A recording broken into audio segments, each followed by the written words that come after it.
ज्या व्यक्ती विशेषतः प्राणप्रधान आहेत, म्हणजे ज्या भावभावना, संवेदना, नंतर इच्छा वासना यांमध्ये प्रामुख्याने ज्यांचं जीवन व्यतीत होतं आहे, संवेदनशील ज्या व्यक्ती आहेत, अशा व्यक्ती त्या प्रामुख्याने प्राणप्रधान असतात असं आपण मागच्या भागांमध्ये पाहिलेलं आहे. मग या प्राणप्रधान व्यक्ती ज्या आहेत त्यांचा सेंट्रल बीइंग म्हणजे त्यांचं केंद्रवर्ती पुरुष कोण, तर त्यांचा केंद्रवर्ती पुरुष म्हणजे प्राणमय पुरुष असं त्याला म्हटलेलं आहे.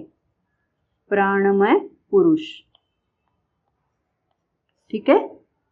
आणि ज्या व्यक्ती प्राधान्याने शरीरामध्ये जीवन जगतात, म्हणजे शरीराशी संबंधित सगळे ज्यांचे जीवन व्यवहार प्राधान्याने होत आहेत, अशा व्यक्तींचा सेंट्रल बीइंग म्हणजे कोण, तर तो अन्नमय पुरुष.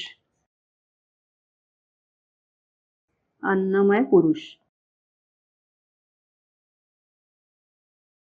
म्हणजे आता लक्षात येतंय का बघा की तत्वतः पाहिलं तर जीवात्मा हा केंद्रवर्ती पुरुष आहे, म्हणजे सेंट्रल बीइंग आहे. त्याचाच व्यक्त दशेतला प्रतिनिधी आहे चैत्य पुरुष.